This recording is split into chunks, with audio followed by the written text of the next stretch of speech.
हमारे वृंदावन में एक संत हुए, वो रोज सोहनी सेवा करते थे, झाड़ू लगाते थे पूरे वृंदावन में, यत्र तत्र जहां उनका मन करता था उसी कॉलोनी का आज पूरी सफाई करते। सुबह 4 बजे से उनका यही भजन था, यही संध्या थी, यही नाम जप था। सोहनी लेते और लेकर के बुहारते पूरे मार्ग को, और हमारी आपकी तरह नहीं जोर जोर से, नहीं, धीमे धीमे।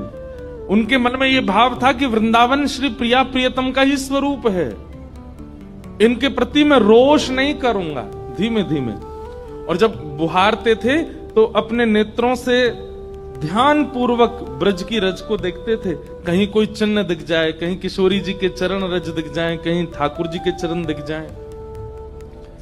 करते करते जब वर्षों बीत गए तो किशोरी जी के मन में भाव आया, हम नित्य रास के लिए वृंदावन में जाते हैं और पूरे वृंदावन को सुव्यवस्थित ये महात्मा करके रखते हैं, और इनकी एक ही अभिलाषा है कि हमारे चरण चिन्ह इनको दिख जाएं। एक दिन किशोरी जी ने उनको अपने चरण चिन्ह का दर्शन कराया। वो चरण चिन्ह देख करके उनके मन में विश्वास हो गया कि हे श्यामा जो चरण चिन्ह है, इसका मतलब चरण भी है, और चरण है तो मतलब आप भी हो। जब चरण चिन्ह तक ले ही आई हो तो आप अपने दर्शन भी करा दो। अब अगली उनकी स्थिति हो गई कि अब चरण चिन्ह नहीं, अब तो प्रत्यक्ष किशोरी जी को देखना है। लेकिन हमारे ब्रज की एक परंपरा है कि जब तक किशोरी जी की सखियां अनुमति नहीं देंगी ना, तब तक किशोरी जी के दर्शन नहीं हो सकते। लेकिन किशोरी जी तो चाहती हैं कि उनको दर्शन दें, तो एक दिन किशोरी जी ने रास करते करते अपना नूपुर वहीं छोड़ दिया, और नूपुर छोड़ करके किशोरी जी निकुंज में चली गई।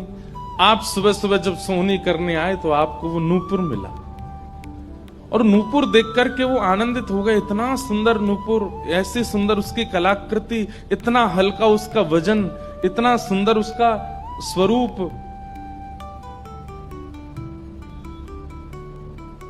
आपके मन में भाव आया कि कोई बड़े घर की लाली होगी, उसका रह गया होगा, मैं रख लेता हूं, कभी कोई मिलेगा मांगने आएगा कि भाई हमारा नूपुर दो तो मैं दे दूंगा। आपने वो नूपुर अपने पास रख लिया। नूपुर से दर्शन किशोरी जी ने कईयों को कराए, इसलिए वृंदावन में जब चला कीजिए ना, बहुत ध्यान पूर्वक देखते हुए पृथ्वी को चला कीजिए, क्या पता क्या मिल जाए।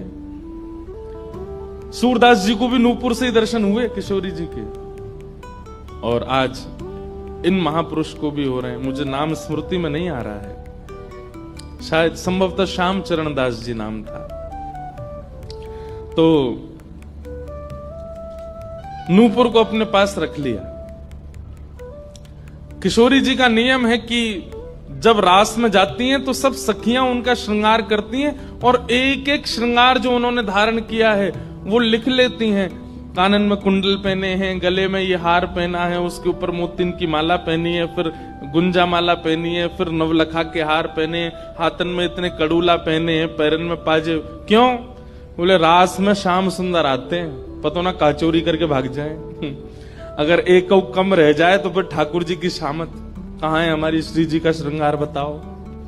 इसलिए सब सखियां जो हैं किशोरी जी के सिर से लेकर नख तक एक एक श्रृंगार को लिख लेती हैं पहले, रास में भेजने से पहले, और फिर रास में आने के बाद, रास से आने के बाद फिर सब सखियां एक एक श्रृंगार, एक बोलेगी हाँ भाई कानन में ये कुंडल हैं, सिर पर ऐसा सुंदर वो है, गले में ऐसी माला है, हाथन में कड़ूला, पामन में ये 2 पाजेब हैं, सब गिनती करो, और एक एक करके उतारती जाती सखियां।